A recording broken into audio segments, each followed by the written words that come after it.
I'm sorry to cut to the chase, Professor Kant, but does God exist? Whatever the answer is, can you explain it to us like we are 18? When we ask whether God exists, we are not merely raising a question in theology. We are raising a question about the very limits and structure of human intellect itself. This is because the intellect does not approach the question of God from a blank slate. It is driven by an inner compulsion to seek the highest, the most complete, the most unified ground of all things. This compulsion is not arbitrary. The intellect reflects something deep about how the mind is built. Human intellect needs some idea of the highest possible perfection to use as a benchmark for evaluating things in absolute terms. Why do we need some abstract idea of perfection? Can't we just judge things by comparing them to each other? Comparing things only tells you which is better or worse than another. It tells you nothing about how good either actually is. Without a fixed upper limit, your scale has no anchor. Take human affection, for example. We instinctively think of the idea of the perfect friendship in order to figure out how close or how far any real friendship is from that ideal. But I've never consciously thought about perfect friendship. I just know whether my friends treat me well or not. You use the idea without realizing it. Have you ever felt a friend let you down? Felt they didn't show up the way a true friend should? That judgment already assumes some inner picture of what a true friend would do. You can do someone a favor while still keeping an eye on your own interests, or you can give everything you've got to a friend without a single thought for yourself. The second option is the one that comes closest to what perfect friendship actually looks like. But isn't expecting complete selflessness just setting people up to feel like failures? The ideal is not there to condemn people. It is there to give us a fixed reference point so we can recognize and appreciate the degrees of genuine care that real people do manage. A concept like this, one that is needed as a benchmark for measuring lesser or greater degrees of something, regardless of whether it actually exists, is called an ideal. So it doesn't even have to exist. That seems like building on thin air. Consider a perfectly straight line. No such line has ever existed in the physical world, yet it is indispensable to geometry. The ideal works the same way.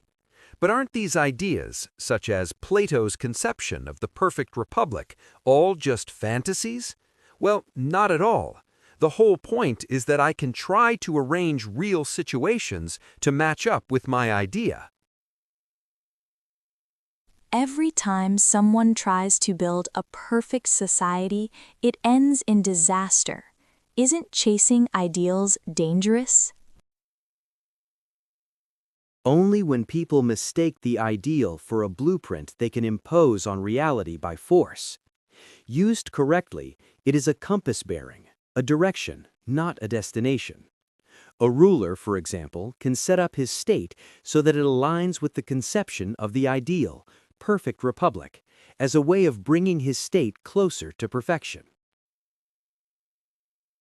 Fine, but how do we know our ideal is a good one and not just something we've invented to suit ourselves? For an idea like this to work, three things need to be understood. First, what it putatively refers to has to be completely nailed down in terms of all its properties.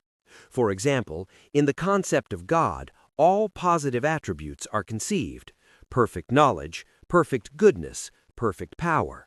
Every property fully determined, with nothing left vague. But people disagree endlessly about what God is like. How can you say the concept is nailed down?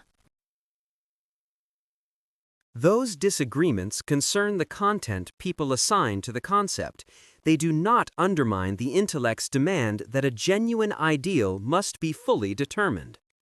The second thing that needs to be understood is that every state of affairs is a result of a causal chain.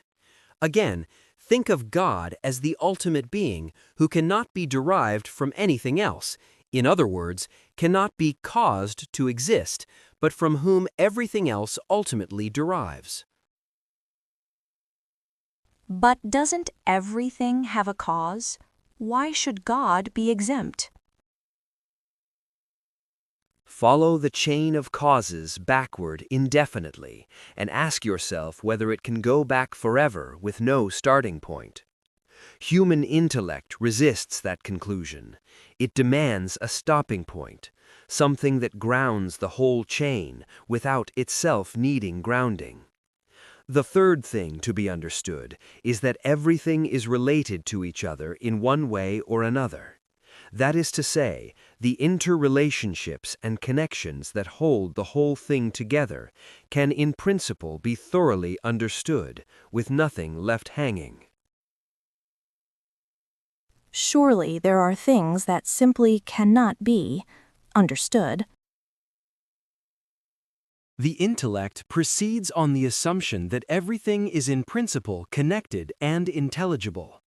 Without that assumption, you would not even bother trying to understand anything.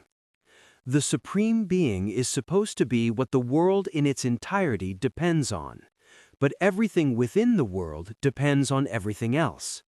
Put it all together, and you get a complete whole.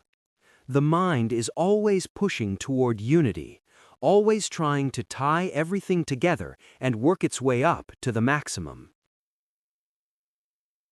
Why can't the mind just accept that some things are disconnected and leave it at that? Because the intellect is never satisfied with a partial explanation. It always asks why, always pushes further. That drive is not a flaw, it is what makes knowledge possible. So, for example, we picture heaven as the ultimate combination of moral perfection and total happiness, and hell as the ultimate combination of pure evil and total misery. When we try to picture evil at its absolute worst, we're talking about someone who is drawn to doing evil simply because it's evil. No guilt, no temptation pushing them into it, no thought of personal gain, just evil for evil's sake. I'm not sure anyone like that actually exists. Nor am I, and that is exactly why it is an ideal limit rather than a description of a real person. We come up with this extreme picture precisely so we have something to measure all the lesser degrees of evil against. Without that fixed lower boundary, moral judgment loses its precision entirely.